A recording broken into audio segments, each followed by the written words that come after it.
This award recognises your particular achievement in corporate governance. What changes have you adopted in recent years in this area? Well, you see, I strongly believe that any company needs to constantly renovate and innovate itself.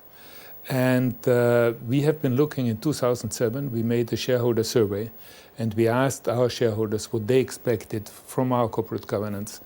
And in 2008, we rewrote basically all articles of association.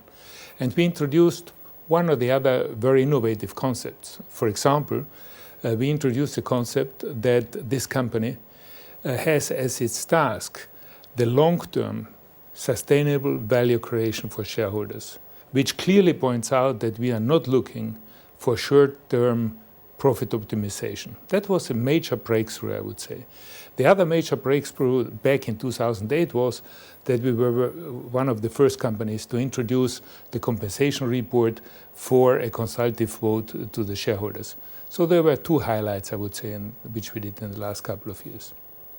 Why did you establish these practices? Well, as I mentioned before, we are in constant contact with our shareholders. As a chairman, I make investor roundtables, I have chairman roundtables, I have one-to-one meetings. I am with companies which are consulting on shareholders' votes and things like this. And we are listening very carefully what they think a modern corporate governance should be. And in order to be constantly in the forefront, also in this area, we constantly update our articles of association and introduce constantly new things into that. I have always said, as a company, we know that we have to innovate and renovate on the area of products and brands, but I think as a chairman, I also have to assure that we are in the leading front in the area of corporate governance. What do you see as the new focus areas of corporate governance?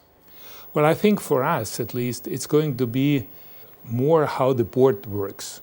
For example, questions about how people are nominated to the board, how we are assuring the succession of the board, how the different committees are working efficiently, how we have independence which is being assured, how we are managing the risk, and then finally, how the board is really actively participating in the defining of the long-term strategy of the group. I think those areas will be the major focus in the coming years.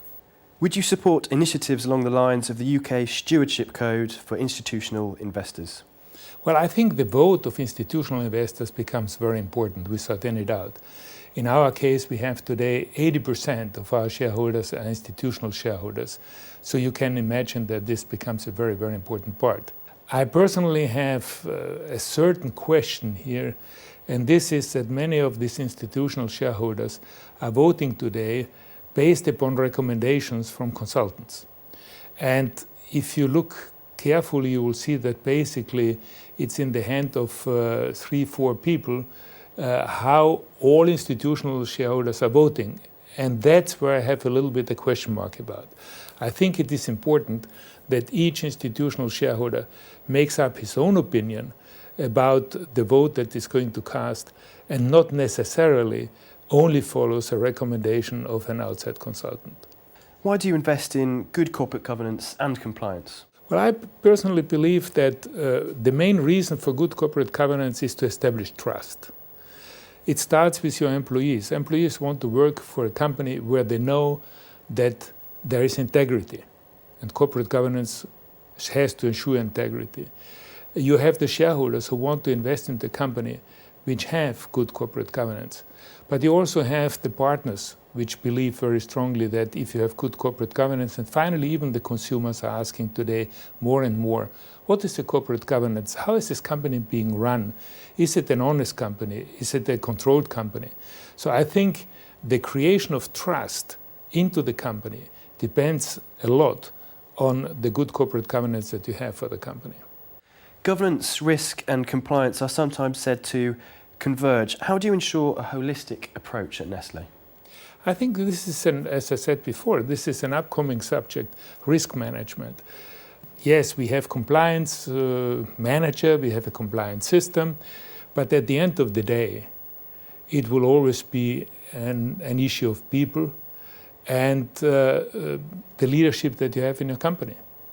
The people will look how the leaders, how the board itself, but of course the CEO, a very important function of the CEO, how he behaves, whether he walks the talk or whether there is a confrontation between what is being said in the documents and what is being afterwards lived in the company. So it comes back to instill the right values into the management and into the people of the company. Peter Brabeck-Letmathe, thank you. Thank you very much.